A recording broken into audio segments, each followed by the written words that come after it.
মাগুরায় চাঞ্চল্যকর এক ঘটনা সামনে এসেছে। মাগুরার মোহাম্মদপুর উপজেলার ছোট কলমধুরী গ্রামের মৃত আলতাফ শেখের ছেলে আরব আলী শেখ, যিনি মাগুরা সদর উপজেলার বগুড়া মাজাইল দাখিল মাদ্রাসার এবি সুপার এবং জামায়াতের সক্রিয় কর্মী। সম্প্রতি এক ছাত্রীর সঙ্গে অসামাজিক সম্পর্ক ও প্রতারণার অভিযোগ উঠেছে তার বিরুদ্ধে। মেয়েটি ওই মাদ্রাসার ছাত্রী না হলেও আরব আলী নিজস্ব মাদ্রাসার ছাত্রী ছিল। অভিযোগ, আরব আলী নিজের গ্রামের এক ছেলের সঙ্গে ওই মেয়েটিকে বিয়ে দিয়েছিলেন। মেয়েটির শাশুড়ি একবার দরজার ফাঁক দিয়ে মেয়েটিকে আরব আলীর সাথে অপ্রীতিকর অবস্থায় দেখে ফেলেন। বোর্ডার ঘরে দরজা দিয়ে গেছি, এই ঘরে দরজা দিছে আর ওই ঘরে সিটকালি দিয়েছে তালা দিয়ে। আমি যখন আসি না তখন কি করছে ওই দরজা দেখেছি আমি যে দিয়া আমার মনে সন্দেহ হয়নি মোটর সাইকেলটা ওইখানে এইখানে মোটরসাইকেল এখনো বুঝতে পারিনি যে ঘরের ভিতর আছে। আমি স্বাভাবিকভাবে যা দেখেছি দেখে আমি আর কি তাকে গালি দিছি, দেখি যোগের দুজনকে দরজা খুলে গেছি ঘরে রাখতে ওরা ধরে মানে খারাপ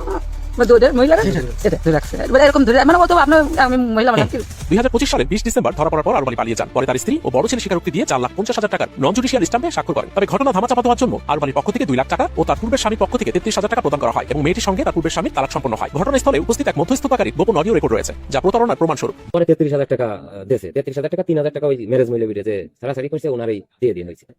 এই টাকার হলো যে আমরা এদের সাথে বা সবার সামনাসামনি কথাবার্তা করে মোট হলো 2 লাখ আর ওই লোকে 30,000, এই 2,30,000 33,000 তো ছেলে এই টাকাটা কোথা থেকে নিয়েছেন আপনি? এই টাকা কাদের সামনে নিয়েছেন?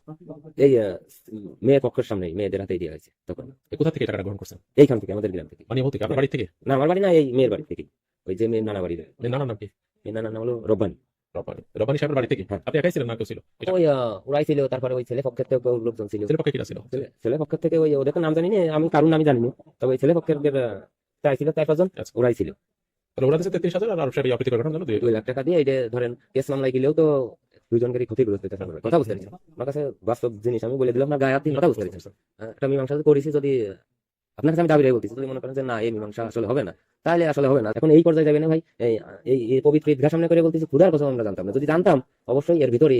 20 দিন পর 11 জানুয়ারি 2026 তারিখে নিজের রক্ষার স্বার্থে আরব আলী মেয়েটির কাছ থেকে দ্বিতীয় একটি ইসলাম করিয়ে নেন, যেখানে দাবি করা হয় প্রথম ইসলাম জোরপূর্বক করানো হয়েছিল। মেয়েটি আরব আলী নিজস্ব মাদ্রাসার ছাত্রী হয়, তাকে নিয়ন্ত্রণ করার সুযোগ ছিল। এই সুযোগকে কাজে লাগিয়ে মেয়েটির কাছ থেকে হয়তো দ্বিতীয় ইসলাম তৈরি করা হয়েছে বলে অনেকে মনে করছেন। বগুড়া মাজাইল দাখিল মাদ্রাসায় গিয়ে আরব আলীকে পাওয়া যায়নি, তবে মাদ্রাসার প্রধান জানিয়েছেন তদন্ত সাপেক্ষে প্রয়োজনীয় ব্যবস্থা নেওয়া হবে। স্থানীয় প্রশাসন বিষয়টি গুরুত্ব সহকারে অনুসন্ধান করছে। আমার প্রতিষ্ঠানের একজন শিক্ষক জনাব আরব আলী সাহেব, উনি দীর্ঘদিন ওই মাদ্রাসায় চাকরি করছেন এবং এখন হলো বন্ধু প্রতিষ্ঠান। বন্ধের মধ্যে ওনার বাড়িতে মোহাম্মদপুর গিয়ে ওনার বাড়ির পাশে একটা মেয়েলি কেসে উনি সম্পৃক্ত হয়ে গেছেন। আমরা এই ব্যাপারটা তদন্ত সাপেক্ষে আমরা যে রেজাল্ট হয় এটা আমরা পরে ইনশাল্লাহ